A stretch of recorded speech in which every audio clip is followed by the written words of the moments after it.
My name is Bob McEwen. When I write a poem, I say R.F. McEwen, and that's who I am. I was born Passavant Hospital in south side of Chicago in 1945, and came out to Nebraska much later than that. I've been here for a while now. Came out in 1969. I've probably been here ever since, and I live out in Chadron, Nebraska now. I've lived in Lincoln and different parts of the state. I graduated from Chadron State College with a Bachelor of Arts degree, and then I went back to Chicago for a while and thought I might like to try teaching. I went back out to Chadron and got a teaching degree, and I did begin teaching then. Then I thought I might like to get a PhD, so I found out they had those at UNL here in Lincoln, and I'm a tree trimmer. I didn't have any way to finance the degree, so I called up the grounds crew at UNL, and they said to bring my tools and go to work over at the Arboretum, and I did. I was accepted in the PhD program, and I got my PhD from UNL 1986. I taught here during that time too. I was a grad assistant, and then I was an instructor at UNL. Well, when I came to UNL and began work on my PhD, I met people up in the English department that were very supportive and enthusiastic about, they were supportive of other poets, they were enthusiastic about their own work, and I learned a lot about poetry. I learned a lot about my own poetry, and I think I really really started to take writing seriously when I came here. Mordecai Marcus was teaching poetry here then, and master technician and a fine poet. The editor of the Prairie Schooner was here then, and she was very supportive and encouraging, and I just had a wonderful experience in the English department. And I think I was working tree jobs and teaching and helping raise a family, and I was going nuts, and the people in that building really gave me a lot of encouragement, and Les Whip and Chuck Mignon, and I know I'm going to leave people out, but just really gave me the confidence to go on.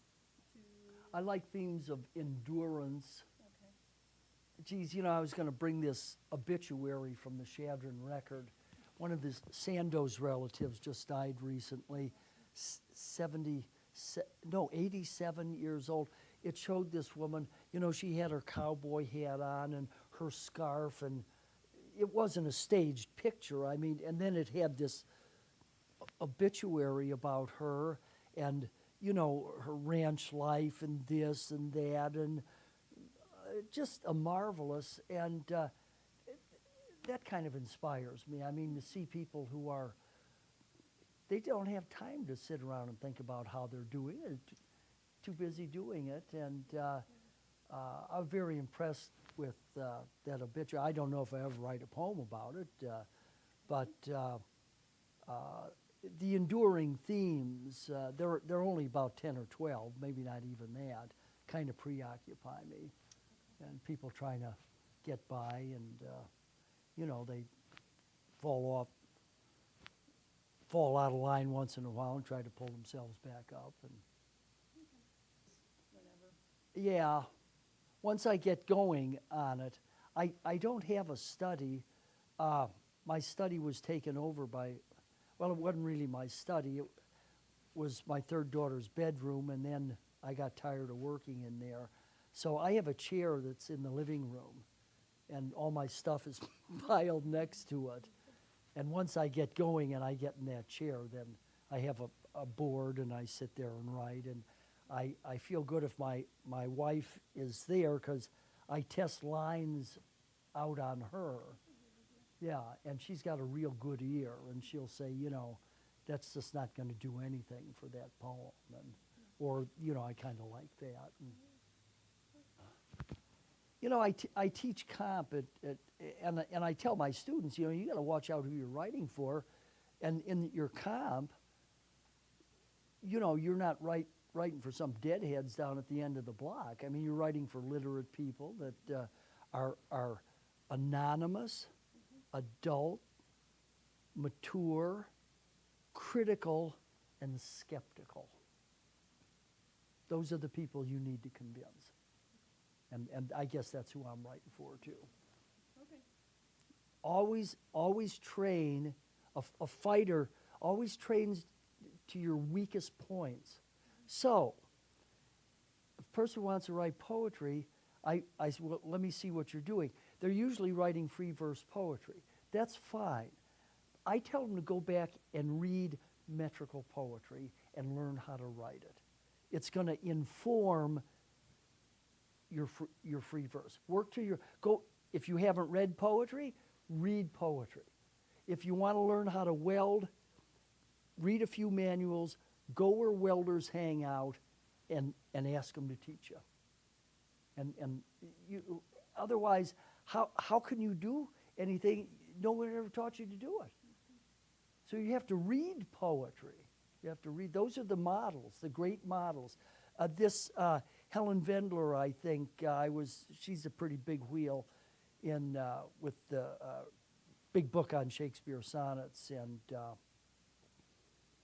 she was saying, I don't know, maybe it wasn't her, it was somebody anyway, that went back and read all the poems beginning with Old English up to the present.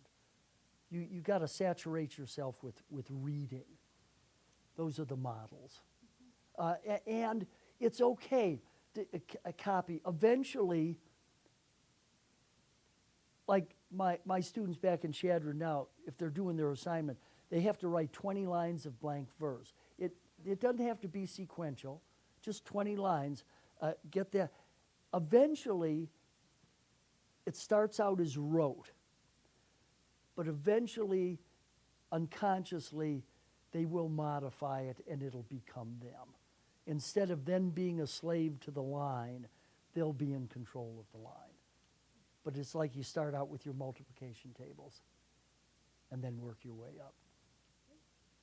Anything else? Well, I have a big project that I started about 10 years ago about a woman named Silky Sullivan, fictional character, who grew up in a fictional place up in Pine Ridge, South Dakota, named Mission Ridge. And it's a fictional place. It's up around American Horse Creek, which really is up there. And it's about 300 pages, but it just, I had to leave it go. I had a lot of tree work for a couple years in a row, and I want to get back to that. It's blank verse poetry and prose, and some of it takes place up at Wounded Knee, South Dakota, when they had the takeover up there, and it's a pretty exciting poem. I want to get back to it. I'm going to read poetry that is set in Ireland and in the Nebraska Sandhills. And you know, the O'Neills were the big family in Ulster, and when they split, we have O'Neill, Nebraska, you know, and a lot of Irish came to the Sandhills. But that's silly to say that. I mean, it's true, but none of the poems I'm going to read today are particularly have anything to do with Irish people in the Sandhills. But the title of the talk is From Cork to Broken Bow, even though most of the Sandhills poems probably aren't set. One of them could be set around Broken Bow, but the ones that are set in Ireland, most are set in the county Cork, and that's Corcaigh, I think. And those are the poems I'm going to be reading today. We are here in the Jane Pope Geske Heritage Room of Nebraska Authors, and this is a special collection that promotes and preserves works by and about Nebraska authors. There are approximately 13,000 volumes in the room now, about 3,000 Nebraska authors represented. Of course, it is a representative collection because we don't have room for everything that could go in here. But we also do have files and magazines and pictures, things on the walls, artwork on the walls, and other memorabilia as well. And we would invite you to visit the room during our regular public service hours. We're open Tuesday through Friday from 12 to 3, and on Sunday afternoons from 2 to 5. If you are watching this on 5 City TV, I just want you to know that the Heritage Room is on the 3rd floor of Bennett Martin Public Library. I realize you know that, but for the audience. That's on 14th and N Street in downtown Lincoln. We would also like to thank the Nebraska Literary Heritage Association. We're able to bring special programs like this to you through an endowment that was established by their volunteer efforts. Our reader today is Bob McEwen, a Chadron State College professor and an arborist. He was born, I don't know if he was born exactly in Chicago, but the Chicago area anyway. And I think he's been in Nebraska since the late 70s, so he's been here for quite a while in the state. He also earned a PhD in English from UNL in 1985, I believe. I think 2008 has been a good year for Bob, and I think 2009 might continue to be as well. An article in the Omaha World Herald last Sunday entitled "Nebraskans Poet Make Irish Journal." That's the yellow nib. So that was kind of exciting too. We are happy to have Bob here with us today, and if you could help me welcome him, I would appreciate that.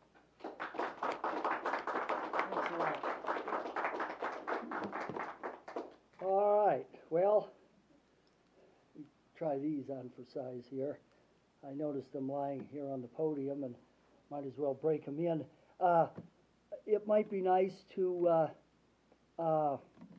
begin afternoon. We're going to read some of my poetry set in Ireland with a poem by probably the most famous Irish poet, William Butler Yeats, who wrote a marvelous little poem about a fiddler up in Dooney, which is in the far north of Ireland.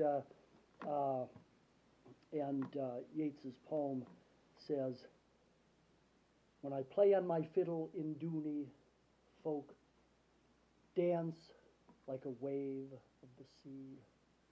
My brother is priest in Kilvarnet, my cousin in Macrobui.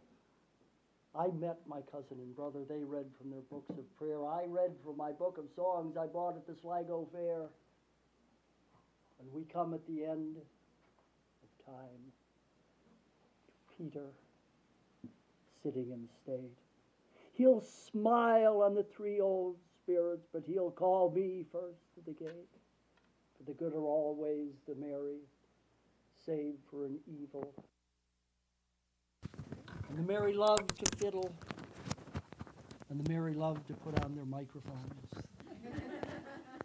And when the folk there spy me, they'll all come up to me with, it's the fiddler a Dooney. They'll dance like a wave of the sea. William Butler Yeats got that line, wave of the sea, from The Winter's Tale by his favorite poet, which, no, was not Shelley, was William Shakespeare. And it reminds me every time I put pen to paper that it's impossible to write without being influenced by those that we admire and whose work that we have constantly saturated with ourselves with. The title of this program is From Cork to Broken Bow, but I promised my wife that I'd read a poem that's set up in the northern peninsula of Michigan, a place called Escanaba in Bay de Noc. It's called John Hanks' Blue Hound. It harkens back. Once in a while I write a poem based on an incident in my own life. I rarely do that. It usually ends up boring, to me anyway, and I get kind of uncomfortable. I remember when I was a kid, my father was born in Escanaba. He's out fishing with his brother and on the lake, and I wanted to swim back to shore, and he wouldn't let me.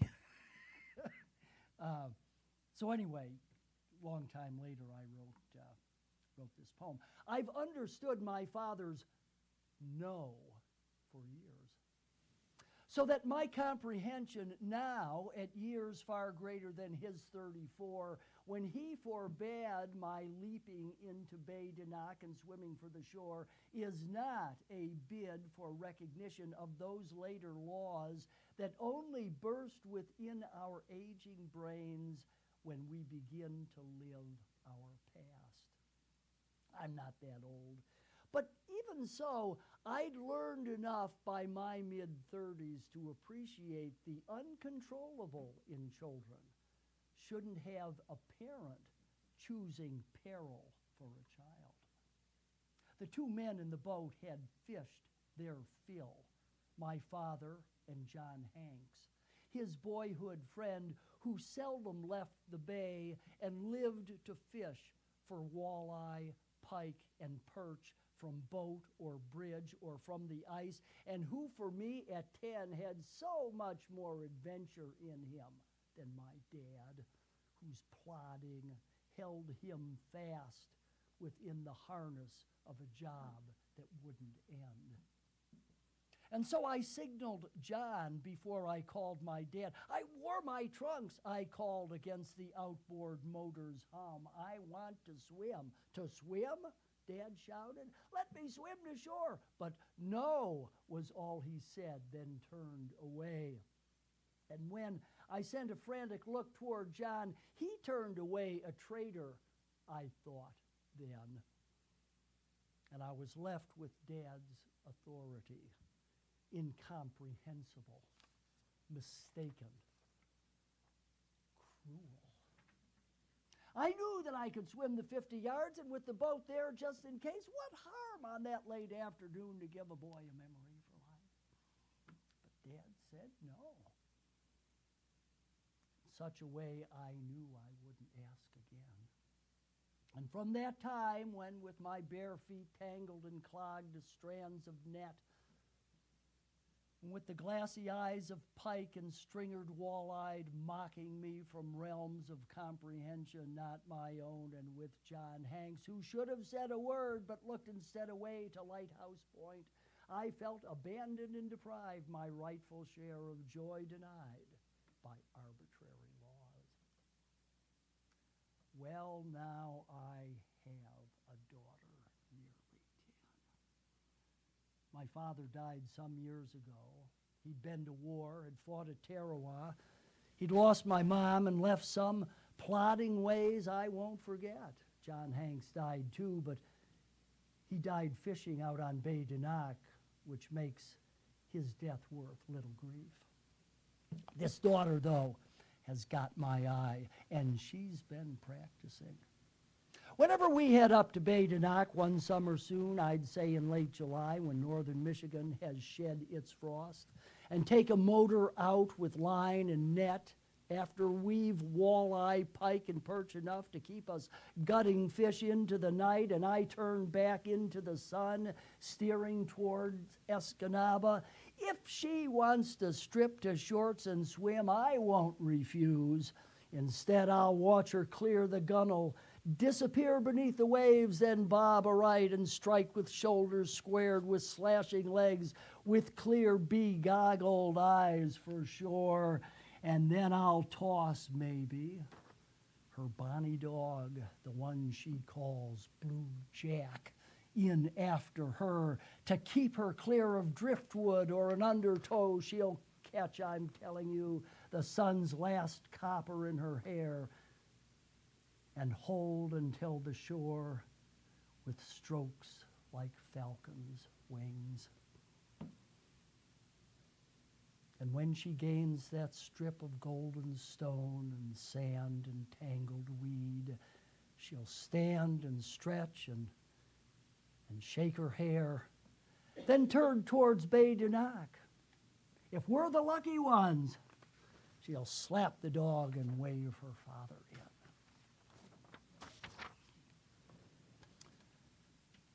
I remember now my uncle Cletus Mack, him skinning beef, sometimes a double shift for armor, later on for Oscar Mayer.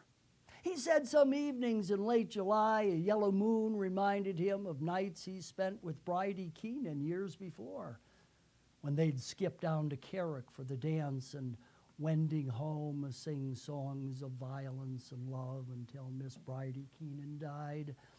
He had his dancing later years with carcasses, the shoulders of him heavy with dark shawls of sodden hide, hushing his arms, his breath, he said, from shivers, while his boots relearned their reels, until he sank, sometimes still singing, near enchanted to the killing floor.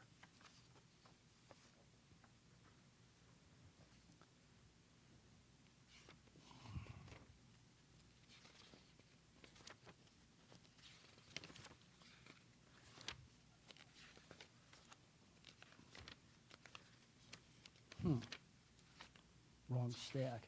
I wrote this poem a long time ago, and I got a lot of encouragement from someone in this audience, and it did pretty well for itself. It's an autobiographical poem somewhat, and it's called Old Rags and Iron. When I was a kid, we had the junk man come down the alley and calling out for old rags and iron. But to me, it sounded like he's calling for a lion. He said, "Old Rags a lion, there was an apple tree in our backyard, and I remember balancing myself against the wind in its green top. And apples, too, were green, and I remember picking them for pie my mother baked. It was a good backyard with rhubarb smack against the fence. And farther back, a weather-ravaged shed we never used until my mother fixed a hoop against its side, and there I'd stand and shoot against the world, against all time, from morning lingering into afternoons, and afternoons to long, descending dusks that never fell until I won my game, or mother called. And I remember well the junk man with his wizened horse. They came on Wednesday morning down the alley where in autumn we burned leaves, where the police took rabid dogs to make them well, and where on winter mornings tramps might keep a fire in a rusty garbage can. This junk man, though, it seemed he'd lost a lion by the name of Rags. For over and again his voice rang down the alley like a muffled bell, its clapper wrapped in someone's cast-off drawers. Old Rags, a lion," was his cry. That when I first remember hearing it had me believing he had rags in tow. That for a nickel one might view the beast who, though he'd fallen on hard times, had once been king. It was late afternoon, and the air was heavy with a mist and lingering leaf smoke. I'd gone outside that morning, hard upon my mother's discontent with milk that turned before it wet the glass, but more with me. I'd moved the glass before she poured. And when I heard the call announcing Rags, I called into the megaphone I'd made my hands, "I'll be right there." And off I ran with hope the man would stop just long enough for me to see old Rags. Then, "Stop, wait up," I cried, confounded by my father's coat I'd worn against the rain that caught, along with clutching apple roots and unretrieved, slow-rotting fruit beneath my feet, and pitched me flailing on the apple-rancid ground. And from my place I watched the horse pass by and defecate. Its nostrils blew a stream of heavy breath that sprayed the air with clots of phlegm and mucus-weighted blood. It wore a funnel-shaped fedora and a shawl of emerald. And then I saw the man and hailed him from the stew of my stew of muddy fruit. "I want to see old Rags," I cried, my voice a small tin whistle shrill, at which he stopped his cart. His back was bent, and he sat huddling beneath a Turkish rug that formed a tent about his shoulders and his head. Drawn on, my head just level with the wheel's top rim, I heard within the tent the sound of raw, long, grating coughs and sputtering. The air that hovered at the entrance to the tent was mingled with the staleness of smoke. I stood below him in the mud. My eyes were blank. My voice, except to say, "Oh, Rags," was gone. The soft rain, too, had gone from drops to dampened air. The mist had cleared. The smoke dispersed. And as I stood, I couldn't help but send my glances slantways toward the cart, but nothing rumbled, no, and nothing roared. If Rags is in there now, I thought. He's off to sleep or sick. But when the junk man turned toward me and coughed, "Old Rags," not glancing down, I answered him, "I want to see old Rags the lion." Then all aboard, he said, "But don't be long." And then he laughed low, short, and mean. "He wants to see old Rags," but only heaps of spongy gabardine and shredded twists of wilted felt and steaming woolen scraps and greasy denim corduroy in lumps confronted me. Old Rags had bolted. "Free," I thought, while fear rose like a secret in my throat. And with this revelation came the sudden snapping of the junk man's whip. And then his gravel-burdened voice, "Move off from there." The wagon lurched, and I went down into the mud, still looking for old Rags. It was 2 years, I think, before I learned the truth about old Rags. Until that time, I played less in the yard.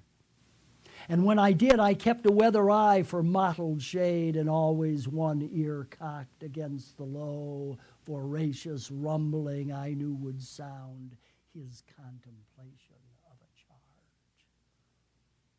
And never on a Wednesday would I play unless indoors, and always on a Wednesday I would hear, come early morning, on near breakfast time, after my father left for work, the sound that long years later I remembered when in northern Michigan I heard far off from shore the sound the oarboats make so late at night when they are wallowing through fog. Old Rags, old Rags, the lion, the lion.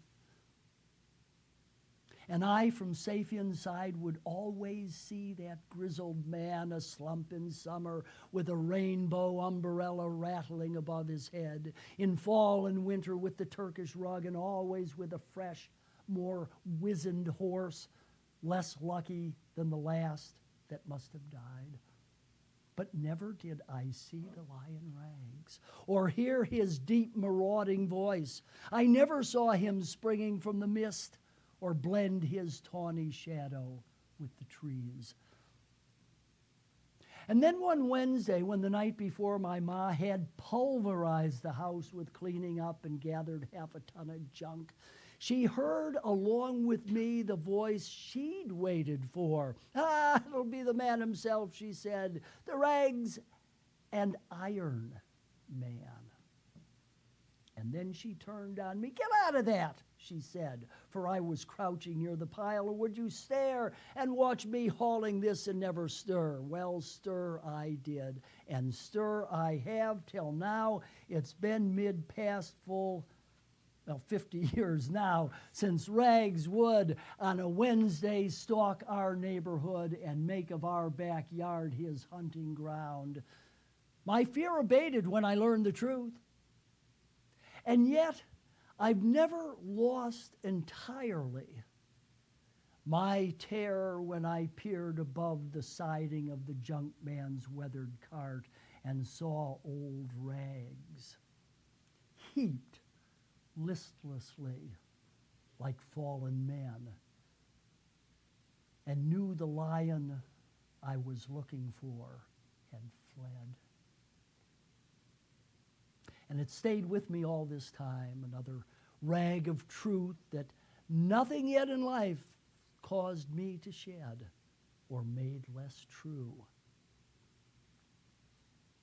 I knew the junk man never found old Rags. Well, let's try Sand Hills. In Sand Hills, not as much anymore, but kids go to school in country school. And I live in Chadron. Our daughter, youngest daughter, 7 years old, she goes to a little country school about 11 miles from town. And teachers out there at the playground.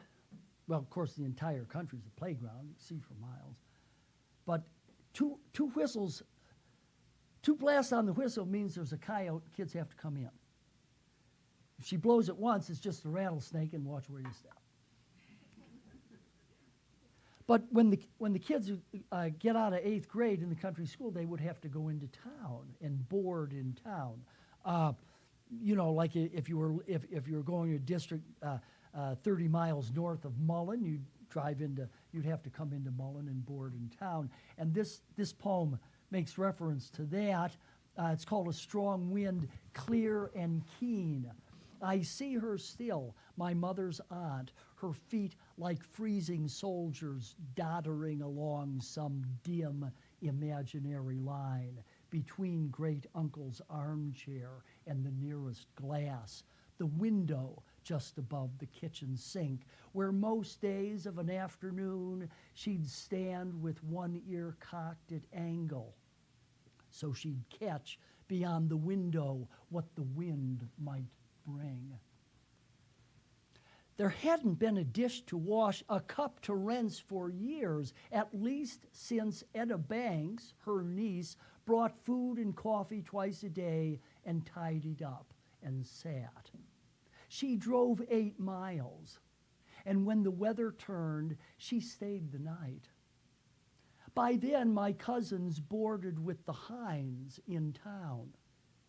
The K through 8, where Aunt Shalene had taught for 19 years, was caved and cold. Unless you'd been yourself and knew the ruts, and knew the lower pasture where it stood before it burned, and knew to listen for the twins, still screaming as the timbers gave, I say, unless you knew the markings, you'd get lost below the bluffs. I see her, though it's 30 years, my Aunt Shalene, near blind, for half the afternoon, still listening.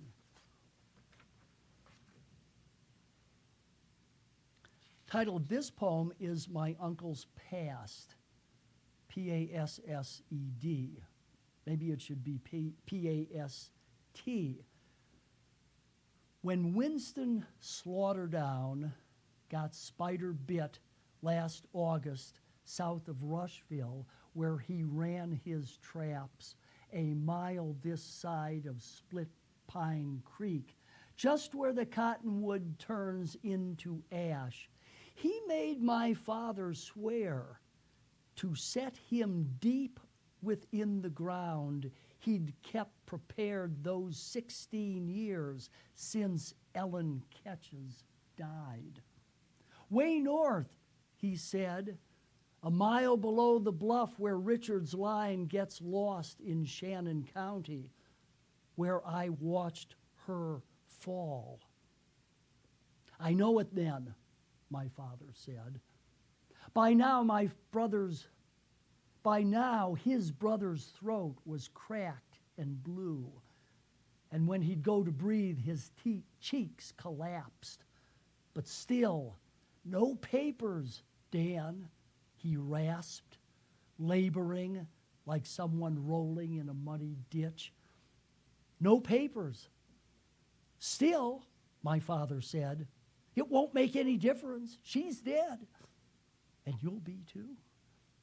Then Winston Slaughterdown began to twist, and when his shoulders stopped, his head dropped sideways in my father's lap, and then his wall eye, as it settled into place, held steady on his brother, till the two were shut from daylight by a line of clouds that, passing, left the left eye still in darkness, where it caught within a crease that wouldn't close.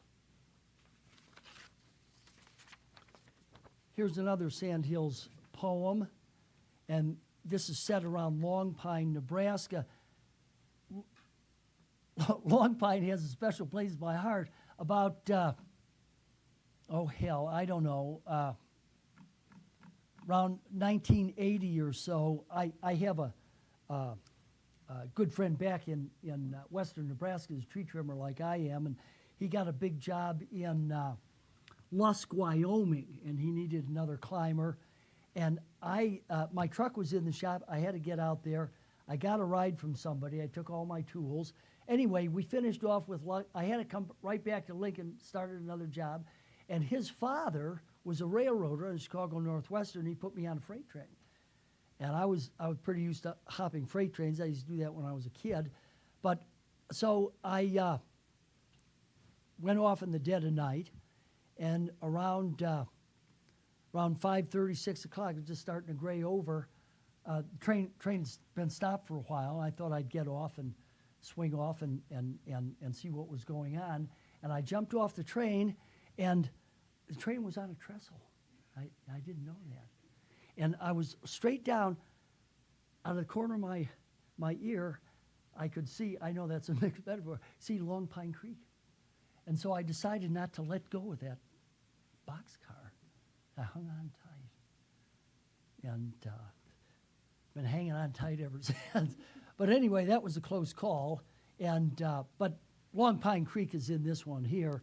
It's called Jack Skittlemeyer's Last Stand. I couldn't see the road past Cameron's gate, but knew her length of stride and where she'd slack to manage Long Pine Creek would keep her still 3/4 mile from town. And if I knew her well enough to get beyond a guess, she'd never once been tempted to look back or waste a thought about me standing there alone. Hadn't taken long. She said, and when it came my turn, she turned and left me speaking to the air. Floating leaves, the grizzled cottonwood, the skipping ash, and to the flapping brood of turkeys, she, in turning, then returning by the way we'd come, had scattered like so many sheaves of brittle straw. Nothing ever came to nothing, that was it. Our hallowed blind, just barely. After all is said, we'd had a good old time. By then her husband knew, my son. The only ones who didn't were ourselves. Nick's Night. A lot of these poems appeared in Prairie Schooner magazine. You'll not believe he won't be back, they heard Nick Nolan jeer, that his time won't be stumbling, limp and pace, but disappear. He roared to the boys on the evening of the day his brother died. He roared to the boys from his whiskey, and no one cried. His brother had been the younger, at least by 20 years. Nick said it was better when dying to see things clear and not be a clinging bastard, not be a son of a bitch who cursed the degree of a wounding he couldn't patch. The day'd been a reflex of moments, each moment a curse and a blow. Nick's brother was dead in a moment and not before. And the moment could not be sundered. By the powers, cried Nick, to his health. But at noon of that day, by his power, his brother fell. Then Nick with a leap gained the bar top to favor the boys with a song. But the taste of his tongue was bitter. The boys were gone. This poem is set in Ulster, and take the rest of our lives to tell of the holy wars of Ireland, and so I'm not going to do that. The Baltimore mentioned in this poem is a city in Western Ireland, not Baltimore, Maryland. The River Bann is mentioned. It's a big river up in Northern Ireland, and it's also a pun on the word ban. But the title of the poem is Small Favors, and this poem appeared recently in the Prairie Schooner, and it hadn't been at all Jack Cronin's day. Late afternoon, his eyes began to blur with rain. His cardboard soles dissolved. Beneath his shirt, he felt the flow of spreading streams of ice. And then, before their southern route was shut to northbound trams, Kilpatrick's car went tumbling past the gate, and Billy Cash, blood blind, came flailing out the blasted door. Jack Cronin saw him settle where he landed near the stamping of a startled dray and strained to mark the gurgle from his lips. There'll be no meeting at the hall this night, he might have heard, then said, or else there will, and no one show. Jack's youngest daughter, though, had won her medal not a week gone by, and with the song from Inishmore he'd got from Phelan when the two worked several months in Glasgow just before the war. Even so, her learning it had cost him dear, what with her mother's rages in her and his gullet raw, and they colliding in the kitchen like a knot of snapping dogs, when only with her bit of patience she could hush a bear. Ah, well. He'd have her uncle send a special frame from Baltimore to hold it on the wall, dead west of where her oldest brother's cap, the cracked brim black with long dried blood, hung waiting for that earnest head, awry with clumps of corn brown hair. Their vanished lad, his clothes ill-managed and his eyes, his straight blue lips, his newly whiskered jaw, the ribs of him picked clean beneath the ban, his rest likewise, this vanished lad of theirs, a torment still.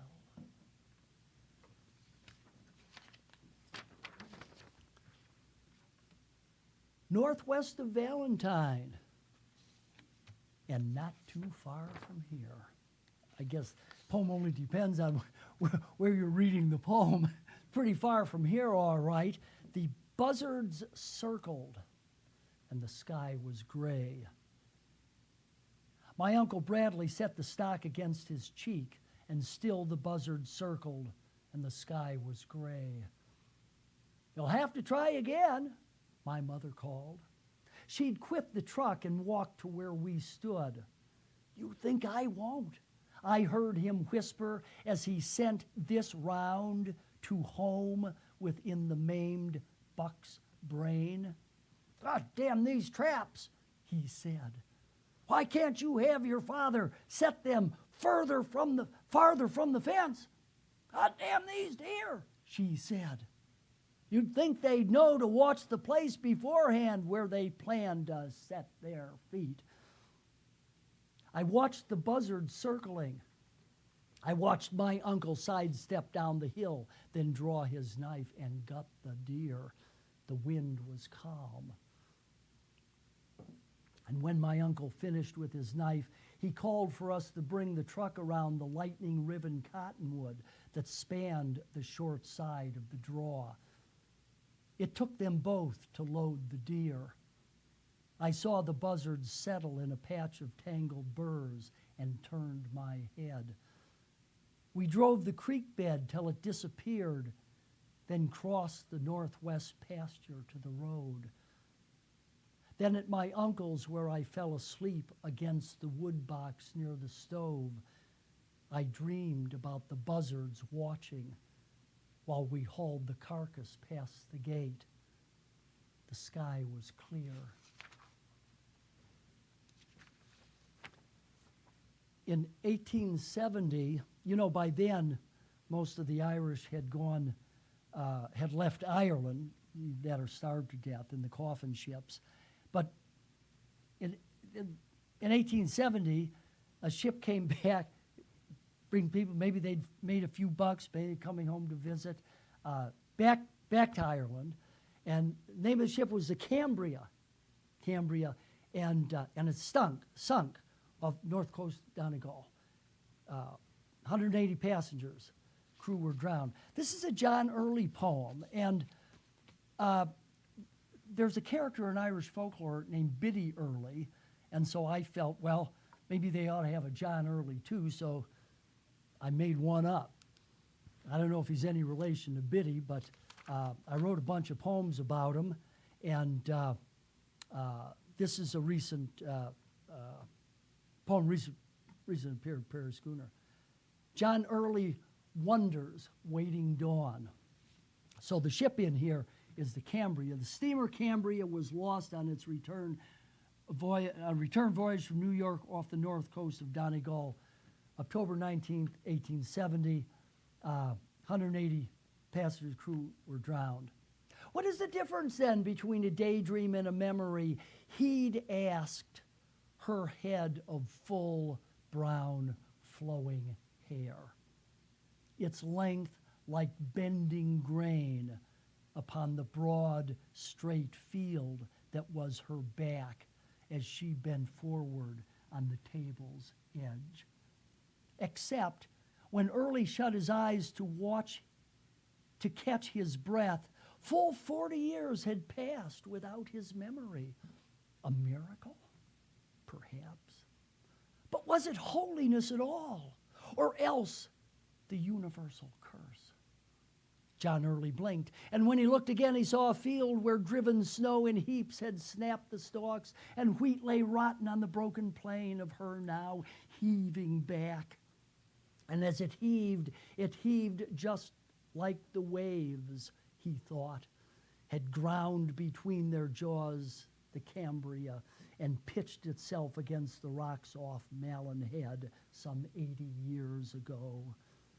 Beyond his dreams, the only memories he had were dreams of memories as yet unborn.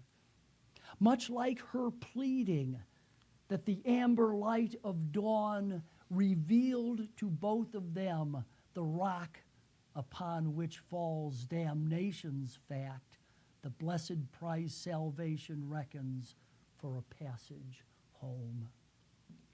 Then, at an inward beckoning he'd never after comprehend, he told her hair within his hand like beads and tapped the candle cold. And darkness like a breaker swamped the room until he felt her shoulders slacken and her breath, long held it seemed to him since long before they'd met until this time, unloose itself in halting strokes to range reserved yet sure and unmolested in the rush of water as it bore her past the bay. The moonlight washing silently into the room had spread across their counterpane like creeping seas, or like low whispering behind a veil will sometimes float beyond the gossamer and fill the air with presences unseen. And when the whiteness of her hair became a first communion, then a wedding, then the veil of Ireland's suffering collapsed into the sea, John Early knew the moments that his wife had yet to live would be his memories as long as he should live, and that her death would cancel all his dreams. The universal ebb, he sighed, and spread her sweater where her shoulders met the sky, just north of where the Cambria came home. Got a few more here, and then I want to wrap it up. I can't remember where they are. This one, too, appeared in the schooner, and then this guy from Ireland called up and said he wanted it, and it appeared in this yellow nib here. This is your copy, Hilda. And got it in there. I got the idea for this poem from daughter was out in the backyard trying to teach the dog how to fetch. Well, the dog, Babe, had been her older sister's dog. The dog was stone blind. But Evelyn doesn't know that. I mean, she doesn't know what blind means, unless he closes his eyes. So he's trying to teach the dog how to fetch. And then I thought to myself, fetch, that's an Irish term for a ghost. And so I got the idea for this poem. It's called John Early Remembers the Moment of His Wife's Death. He remembered that he'd walked out toward the strand late afternoon to fetch a net and found his grandfather abroad with several more, their faces snared in lashings of dark weeds that crossed the caverns where his eyes would be, so that he had to catch his sleeve before the old man caught the full of him and stepped aside to kiss his cheek.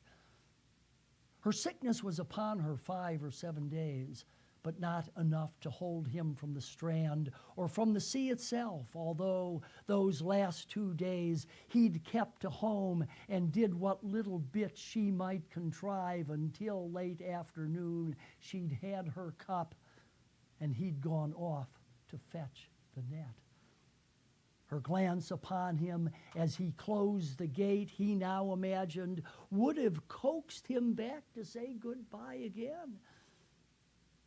But when he met his grandfather, he knew that she was gone, because his grandfather was dead past 40 years, and all his boat were dead along with him, and not a one of them to find the shore. On many nights to come, John Early yearned to resurrect that moment when he knew his wife was dead, and feel the old man's lips once more upon his cheek. Unlearn his news.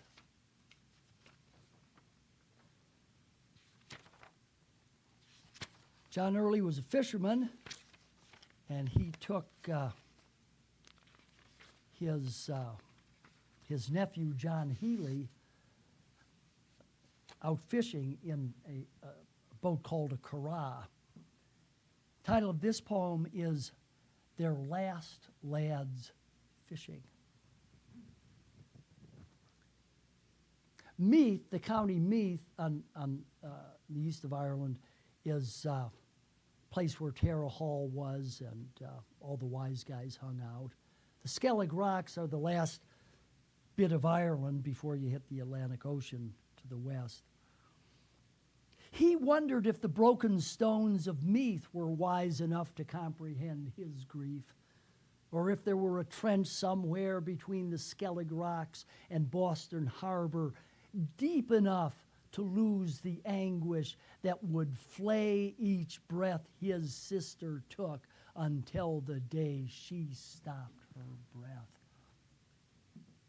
That afternoon, the seas had crept upon them with a hush, and he, the swamped Corcaigh, convulsing with their wealth of cod and with the breaking seas, would tell his wife years later it was raised he was, the boy, beyond the moment by a wave that wafted him almost beyond the hand his uncle stretched to him.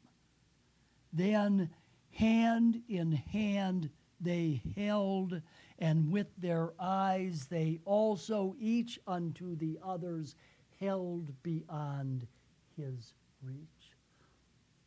The way it was, he felt his shoulder wrenched within his jacket when he tried to clench his nephew hard against the side, so all the power of arm he clutched with couldn't haul him closer.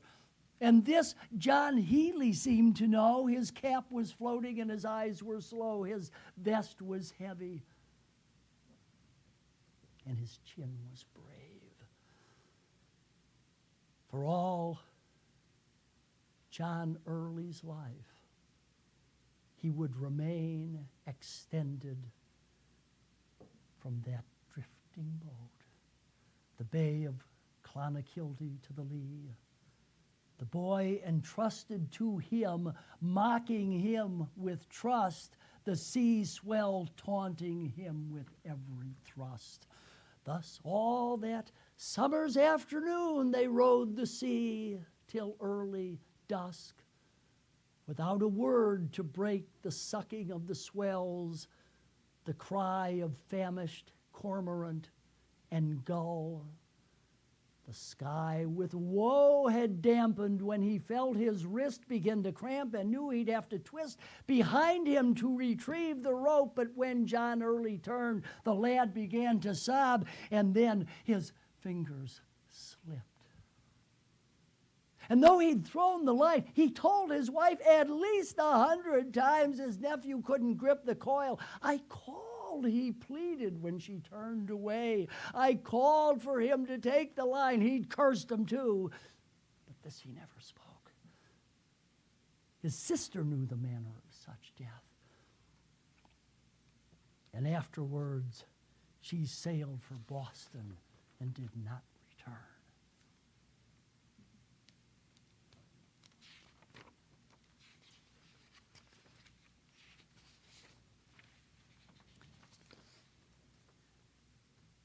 John Early walking early, 1848. These places are all in southwest of Ireland. Mount Gabriel is up there. And by the time I read this next poem, it'll be a good time to get out of here early. It's called Early Walking, early in 1848. John Early rose at midnight, and the ribs of him were blue. He walked toward Clonakilty, but lost the road. John Early walked in the morning along the bitter shore. He walked till his feet were broken to Baltimore. At evening by the roadside, John Early took his crust, then limped with a hazel cross limb to Skibbereen. John Early toiled past midnight beyond the groaning hills, with a half moon low in the offing to Gabriel. Finally, on looking back, it came to seem an age until a thin, gray wisp of morning cloud made clear that time is marginal. Not all, or even most, of what should matter in the course of love.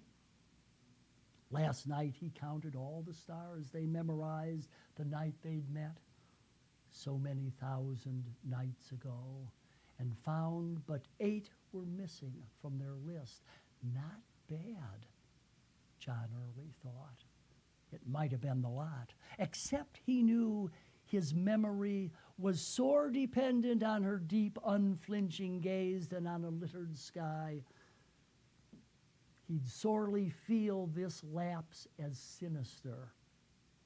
Now, as it was, he knew duration was a cast of mind that set a wisp of lean, unraveled cloud against this morning's bright, unbroken sky. Done. I really appreciate you all coming out here this afternoon. There's a pretty good football game going on.